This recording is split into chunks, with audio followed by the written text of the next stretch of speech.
সবাইকে ঈদ উল ফিতরের শুভেচ্ছা জানিয়ে শুরু করছি দীপ্ত সংবাদ। সাথে আছে আমি কাজী আসিফুজ্জামান। শুরুতেই কেওয়াই স্টিল চট্টগ্রাম সংবাদ।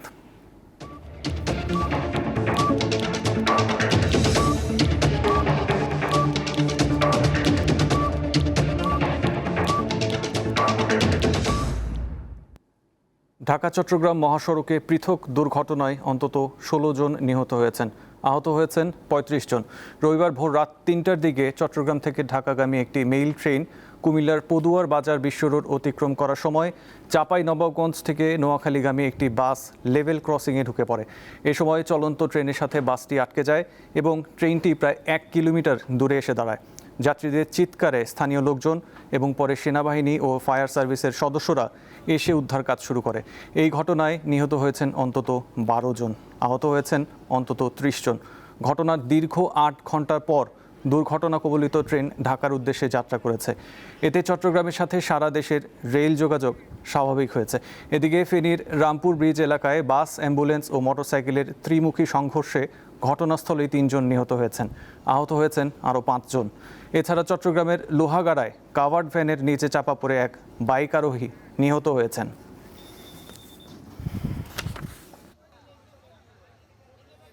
আমি রেলওয়ে যিনি কর্মকর্তারা রয়েছেন আমাদের ঊর্ধ্বতন মিনিস্ট্রিতে, তাদেরকে জানানো হয়েছে। তারা সেখান থেকে এটি খোঁজ খবর নেওয়ার জন্য তাদের তদন্ত কমিটি গঠন করেছে। কেন এই ঘটনাটি ঘটেছে সেজন্য আমি একটি তদন্ত কমিটি গঠন করে দেবো আমাদের প্রশাসনের পক্ষ থেকে।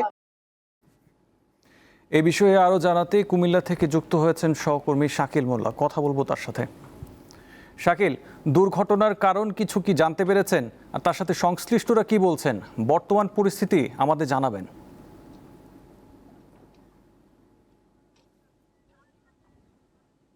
জি আসিফ, আজকে কুমিল্লার পদুয়ার বাজার রেল ক্রসিং এ যে ভয়াবহ দুর্ঘটনাটি ঘটেছে, সেই দুর্ঘটনা অন্তত ১২ জন নিহত হয়েছে এবং আরো অন্তত ১৫ জন আহত অবস্থায় কুমিল্লা মেডিকেল কলেজ সহ অন্যান্য হাসপাতালে চিকিৎসা নিচ্ছে।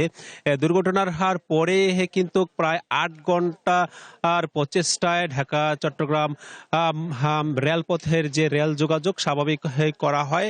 ঘটনার আর পর থেকে রেলওয়ের কর্মকর্তা এবং সেনাবাহিনী, র্যাব, পুলিশ ঘটনাস্থলে এসে এবং উদ্ধার কাজ স্থানীয়দের সহযোগিতায় পরিচালনা করে।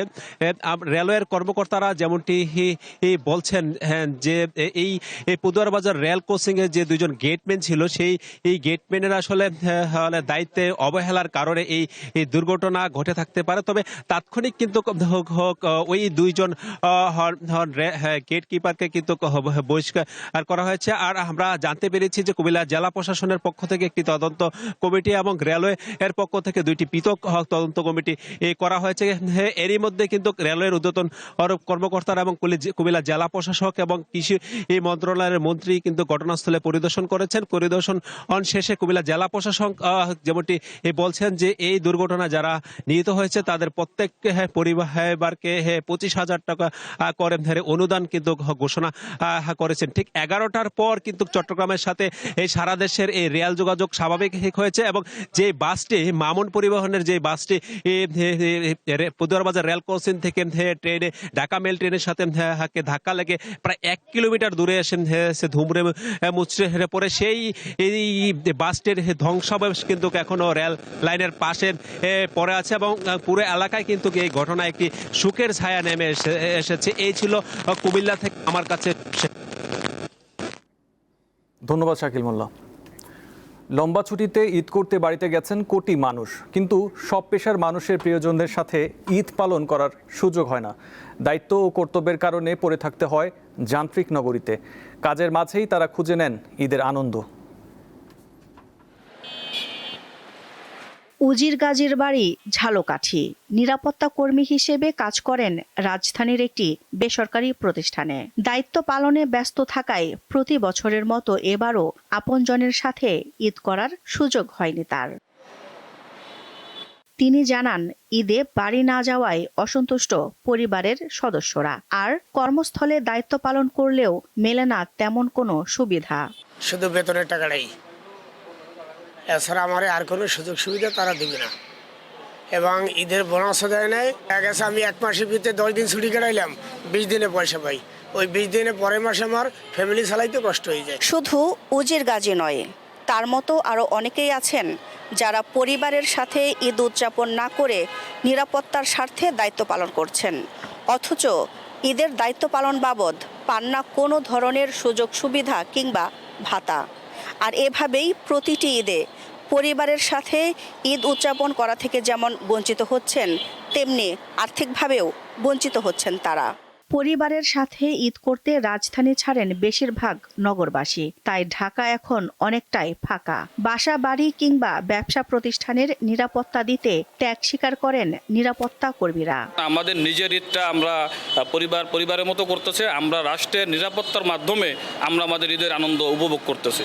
সবাই পরিবারের সাথে আরামে এসে করতে চায়, কিন্তু আমরা তো ত্যাগ স্বীকার করে এখানে এখন আছি আর কি, দায়িত্ব পালন করতেছি। ট্রাফিক পুলিশ না থাকলে সড়কে শৃঙ্খলা থাকে না, তাই প্রতিদিনের মতো ঈদের দিনেও ব্যস্ত ট্রাফিক পুলিশের সদস্যরা। সবাই পরিবার নিয়ে ঘুরতেছে, আমি তাদের একটা সিকিউর হিসেবে, তাদের একটা সেবক হিসেবে রাস্তায় দাঁড়িয়ে তাদেরকে ওই হেল্পটা করতে পারতেছি, এটাই ভালো লাগতেছে, এটাই আমাদের জন্য ঈদ। পিছিয়ে নেই সাংবাদিক ও চিকিৎসকরা। অফিসের ভেতরে কিংবা মাঠে সবখানেই দায়িত্ব পালন করতে প্রস্তুত তারা। পরিবারকে তো কিছুটা হলেও স্যাক্রিফাইস করতে হবে, আর এটা আমাদের দায়িত্ব, ডাক্তার হিসেবে পেশাগত হিসেবে দায়িত্ব, নৈতিক দায়িত্ব, এটা তো করতে হবে। অন্যদের ঈদ আনন্দ আসলে আমরা তুলে ধরছি সাধারণ মানুষের কাছে, এটা আসলে অন্যরকম একটা ভালো লাগা কাজ করছে। ছোটবেলার আনন্দটা ছিল একরকম, এখন কর্মস্থলে সবকিছু নিয়ে ঈদ কাটানোর আনন্দটা আসলে অন্যরকম। পেশাজীবীরা জানান, দায়িত্বের কারণে ঈদের দিন কাজে ব্যস্ত থাকলেও মন পড়ে থাকে আপনজনদের কাছে। দিলশা দেনি, দীপ্ত সংবাদ, ঢাকা। ঈদের আনন্দ থেকে বঞ্চিত বৃদ্ধাশ্রমে থাকা বাবা মা। জীবনের শেষ সময়ে প্রিয়জনদের দূরে রেখেই নিঃশব্দে ঈদ কাটে তাদের। অতি যত্ন আর ভালোবাসায় গড়ে তোলা সন্তানের কাছেই অবহেলার শিকার এসব বাবা মা। তাই জীবনের আশ্রয় হয়ে দাঁড়ায় একটি বৃদ্ধাশ্রম। ঈদ যে উৎসব পরিবারের সঙ্গে কাটানোর কথা, সেই আনন্দ থেকেও বঞ্চিত এই অসহায় মানুষগুলো। ঈদ মানে আনন্দ, পরিবারের সবাই এক হওয়া, একসাথে থাকার গল্প। কিন্তু সবার ঈদ আনন্দের হয় না। সন্তান, পরিবার সবকিছু থাকা সত্ত্বেও শেষ বয়সে একা হয়ে পড়েন অনেকে। কেমন কাটে একা হয়ে যাওয়া এসব মানুষের ঈদ? আমার তো আসে না, রাত্রে ফজর নামাজ পড়া, গোসল টোসল কইরা, পাঞ্জাবি পায়জামা পরে, লঙ্গি টঙ্গি পরে ঈদগাহ যাইগা। মনটা খুব খারাপই লাগে, এত কষ্ট করে পারলাম, ইয়ে করলাম। আঙ্গ মা বাবা তো আঙ্গর লালন পালন করছে, আমরা যতটুকু পারছি আল্লাহর রহমতে মা বাবারে করাই, তারপরে মাটি মুটি দিছি, একখানে ছিলাম। আর আমাকেও পোলা পানি আজকে আমার কোনো খবর নিতে আসে না। জীবন সায়াহ্নে এসে এখন আর অপেক্ষা নেই কোনো স্বপ্ন। তাই বৃদ্ধাশ্রমের রুটিন মাফিক জীবনে উৎসব আয়োজনের আনুষ্ঠানিকতাই কাটে তাদের জীবন। তো প্রতি বছর ঈদ এনে করি, এর আর কোনো যাই না, বাইতে যাই না, বাইজনে এনে ঈদ করি। 10 বছর 10টা ঈদ, কুরবানি ঈদ, রোজার ঈদ। খাওয়ান টাওয়ান গোসল টোসল করুন, খাওয়ান দিয়ে এবার মসজিদে রং আল্লাহ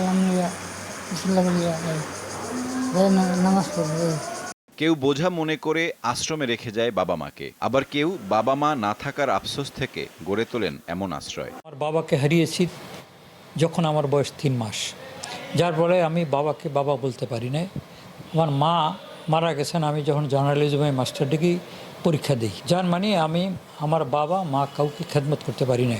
এক শব্দে পৃথিবীর সকলের গল্প বলা কঠিন। একদিকে যেমন একাকিত্ব আছে, নিঃসঙ্গতা আছে, অন্যদিকে আছে বাড়িয়ে দেওয়া ভালোবাসার হাত। সবার হাতে হাত রেখে সুন্দর হয়ে উঠুক পৃথিবী, আনন্দ ছড়িয়ে যাক সবার মাঝে।